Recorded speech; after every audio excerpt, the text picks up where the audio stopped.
Sir, ilan po doon, di ba ho ilan po ang akusado ho dito sa kaso ni Goo et al. At meron ho bang na-acquit naman? Hindi ko alam kung ilan exacto yung akusado. Parang siguro between 10 and 20. At may mga ilan na-acquit, no? Yung mga na-acquit dito, yung mga manininda na naging incorporator ng mga korporasyon nila Alice Guo, no? ng tatlong korporasyon. Sila yung mga manininda na sinabi nila, no, na ginamit lang yung pangalan nila at dahil doon na-acquit sila ng korte.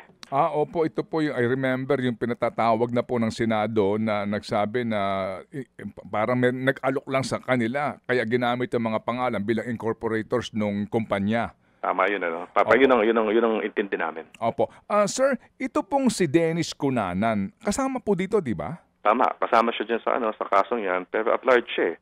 Hindi siya mahanap at sa kasalukuyan, alam ko, hinahanap siya ng NBI at ng PNP. Kasama siya sa convicted? Hindi siya convicted dahil never siya na-arresto eh.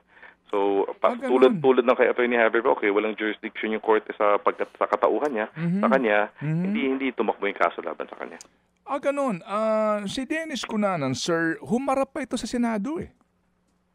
I remember. Tama kayo. Yes, humarap nga siya sa Senado. Yes, during the hearing, humarap sa Senado at itong Dennis Cunanan na ito, ilan ng conviction nito, bilang ko 4 doon sa Napoles cases, no?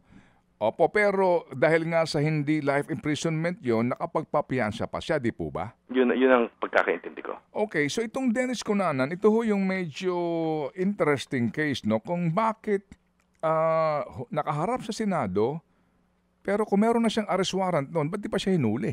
Wala pa siyang arrest warrant wala pa. Sa kasong human trafficking ng panahon. Okay, opo. So ngayon, kung hindi siya nabasahan, kung hindi nasama sa desisyon ng hukuman sa kaso ni Alice Guo, meron na siyang pending arrest warrant. Kapag na-aresto siya, ano yan? Paano ang trial niya?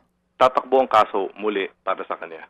Okay, and sa ngayon po, sir, yung bang kanyang warrant ay bailable? Non-bailable. Ayun, kaya nagtatago siguro, no? Kasi nga hindi na siya makapagpapiyansa. Yan, ito ho bang taong ito nasa Pilipinas pa kaya? Wala namang kaming indikasyon na lumabas siya ng Pilipinas.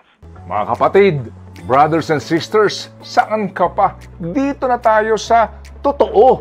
Dito na tayo sa True FM. Mga kapatid, mag-subscribe and follow po kayo sa social media accounts ng True Network PH. Yan po kami. Hanapin nyo lang True Network PH, Facebook, Instagram, YouTube, TikTok, and podcast. Mapa Apple or Spotify man yan, mahahanap nyo kami. Lahat ng mga napapanood at napapakinggan nyo po sa programa, nasa social media accounts namin yan. So, paano mga kapatid? See you sa social media!